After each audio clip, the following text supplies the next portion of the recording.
Hey there, I'm Patrick Franco, and I'm here with Melly today, who will be our student as we look at Vashisthasana, which you may know as side plank. This is an arm balance pose, and it's a great pose that strengthens the muscles of the upper back and shoulders. It also strengthens the hip stabilizing muscles and the muscles of the legs. This pose also stretches the backs of the legs, the fronts of the legs, the spinal muscles, as well as the muscles of the shoulders and the arms. So we're going to take a look at it now. And Melly's going to start in downward facing dog. This is a great place to start from this pose as opposed to plank pose, mainly because your hips are already elevated and you don't have to work as hard to lift away from the floor. If you started from plank pose, the opposite is the case. You'd have to work a little bit harder to relift your hips, to relift your torso away from the earth. So from here, she's gonna step her feet together. She's gonna turn onto the outer edge of her right foot and stack her left foot on top. When her torso turns to the side, she'll lift her top arm up. Good. Now, when we do this version of it, we're thinking Tadasana in the legs, mountain pose. So from the buttocks flesh down through the heels, she's stretching away. She's spreading her toes in the ball of her foot. And then this top arm is reaching straight up. And remember, the arms lifting up help lift the torso up.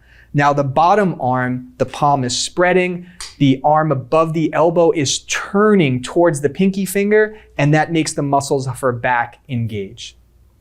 All right, from here, she'll come back to downward facing dog and pause for a second. Good.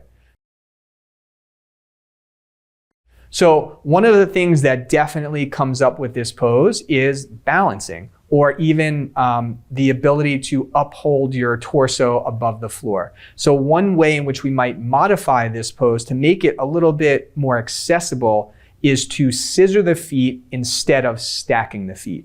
So she's gonna turn onto the outer edge of her foot again. Now, instead of stacking that top foot on top, she'll scissor her feet like she did here. The tailbone moves in, the upper back moves in, and then she can lift her top arm up just the same way she did before.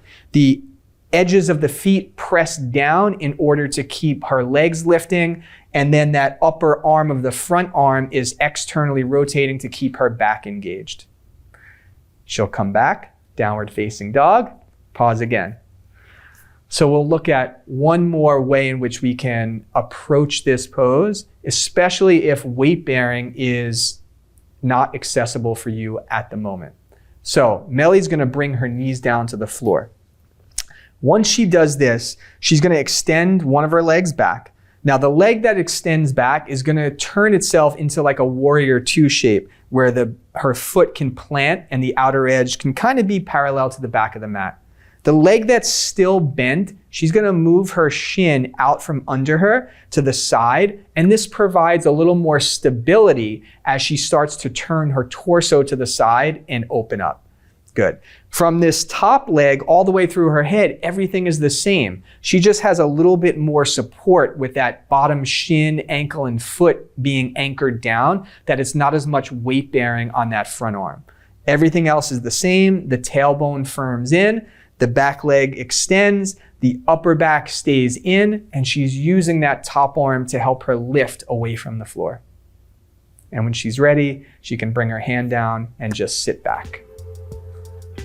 All right, there you have it, Vashisthasana, side plank. A few different ways to approach this pose, all excellent options depending upon what it is you're working with. We'll see you on the mat next time.